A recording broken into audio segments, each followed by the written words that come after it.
Good morning. It's about 7 a.m. Thursday, October 3rd. I'm starting this morning out in just across the border into Idaho. From the I crossed the border from Utah last night and got into a nice little rest area.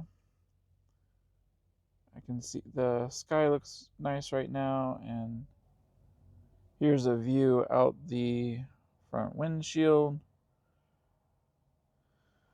I've got a load from Reading, Pennsylvania on me.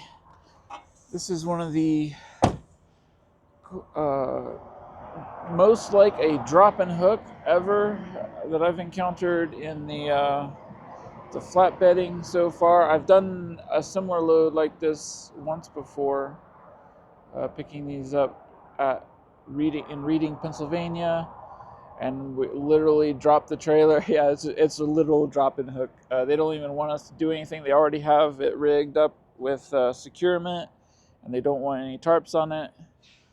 Um, so super easy. Just the only difficult part is their parking lot's a little bit tight.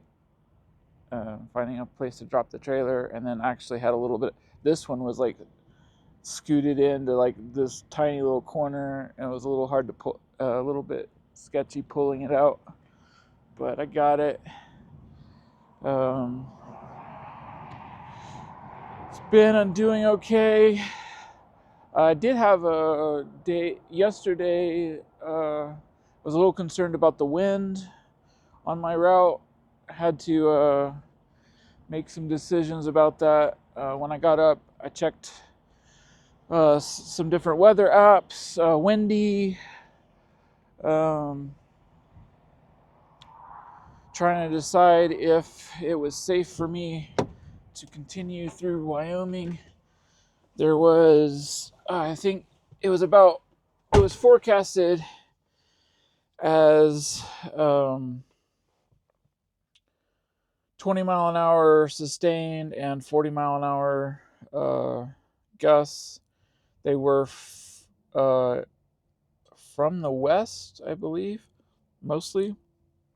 So not they weren't exactly crosswinds, which made me feel a little better about it. And I didn't know at what point I need to stop. So I did some research looking for um, people talking about how what is safe to drive in. And because I have the load I have is about like half the surface area of like one of these box trucks. So it's not quite as bad, but it's still some surface area, and it's a little bit light. Like some of these might be do better than me because they could be full, um, like they're full weight.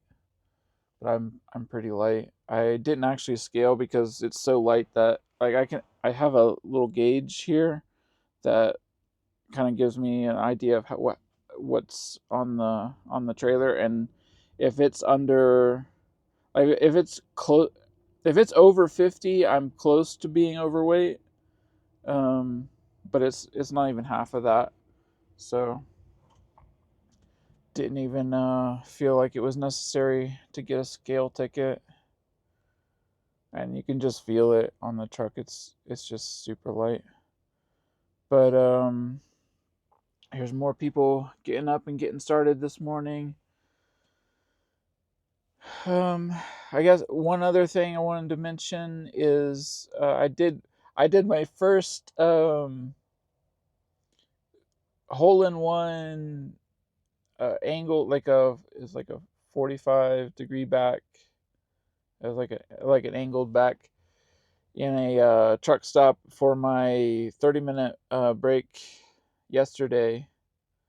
I keep trying to every time I do one of those, even if I've got spaces on either side, I'm trying to learn to get the pattern right, to get the trailer back in its spot in one smooth motion. And I've been having real trouble doing that with the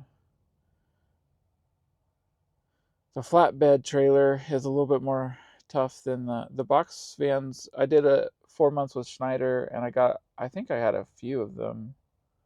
It seemed easier, but I've not had one with the flatbed yet. But I got it, and I didn't even.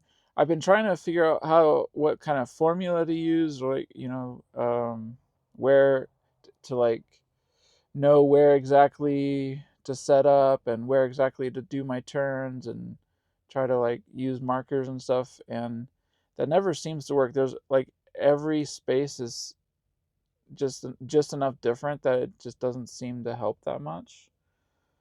So I on that one I just kind of eyeballed everything, literally everything. I didn't really go in with a plan, or I don't know. It just